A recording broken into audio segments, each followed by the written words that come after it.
Here's YITAMOTOR's motorcycle bike stands.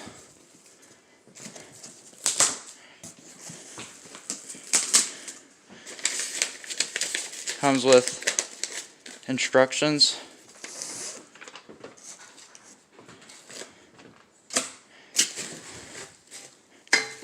Pretty beefy.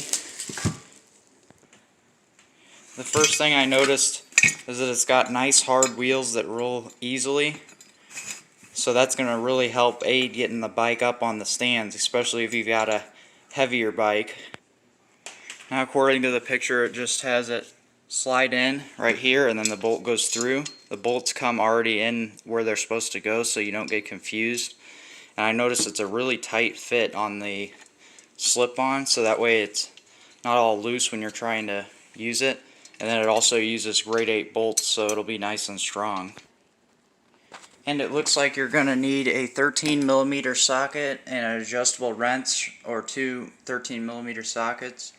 And you could also do it with two adjustable wrenches, but you're going to want to make sure you look at the picture, because these little nubs on the front stand are in the back, whereas on the rear stand they're about right here. So that's going to be important. And I assembled mine on a flat surface, so that way the wheels are both touching the ground when I use it, and that way it's going to be nice and stable. Now we've got two motorcycles to test this on, this one and that one, and let's see how it works. Alright, so first I'll start with the back one. I haven't tried this yet, so hopefully it works. Now, not all motorcycles are going to have this back here, so if it doesn't work like it says in the instructions to get the wheel in the middle, that's because this is an older bike. Newer bikes are not going to have this, so just keep that in mind. I'm barely applying any pressure, maybe like 40 pounds. Just going real slow, making sure that it doesn't go too fast. Alright. My pipe's kind of in the way, but yeah, it's working pretty good. Now I'm going to go ahead and resituate this camera for you for the front one.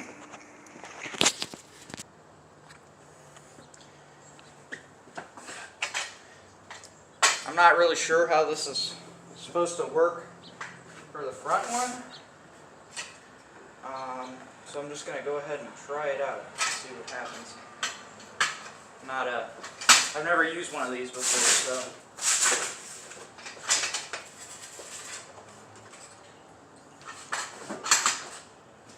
make sure you guys can still see.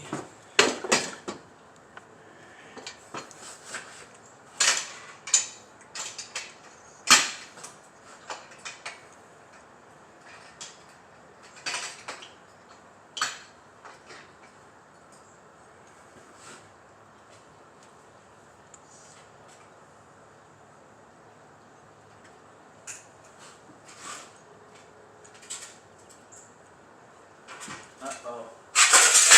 License plates on the ground. Wow. That's actually really solid. Can't tip or anything.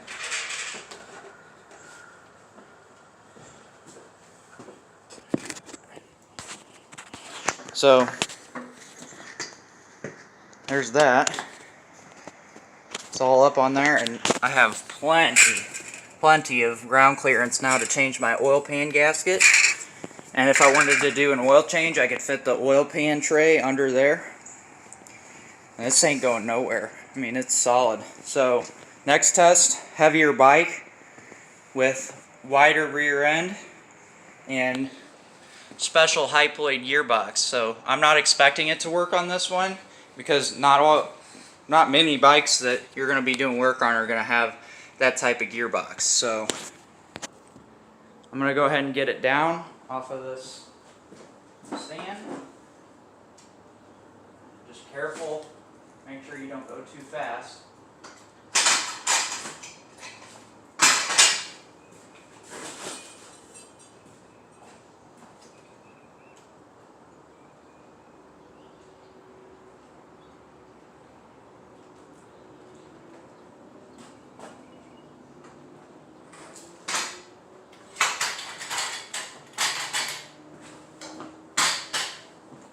Alright, so now I'm going to get set up for the other bike. Alright, so now I'm going to try this bike, and this bike weighs a lot. This bike weighs like 650 pounds, and it looks like the stand isn't going to go perfectly on the arm because it has an aftermarket exhaust. But let's see if it works still.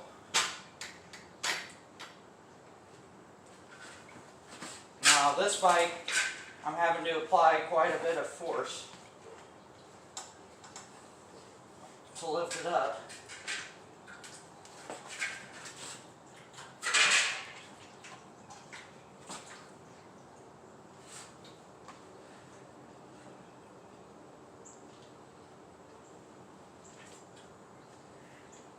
And there we go. I didn't think that was going to work, guys, but it did. It's up on there. Now, the question is, will the front stand work? Let's touch you up so you can see.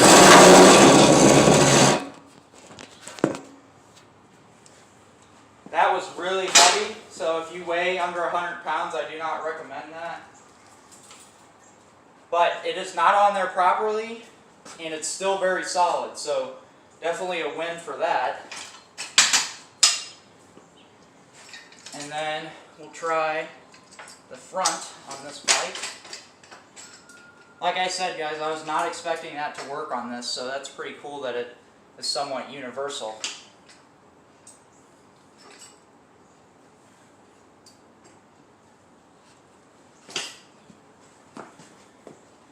Now again, I'm having to apply quite a bit of pressure.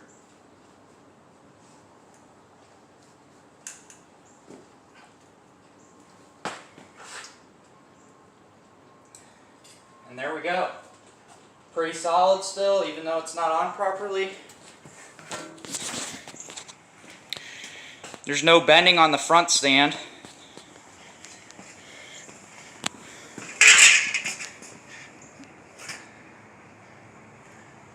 And yeah, pretty good. Looks like I needed to tighten those bolts a little bit more, so that's a reminder for you guys. It looks like that one's going over a little bit. But yeah, other than that, nice and solid and ready to be worked on.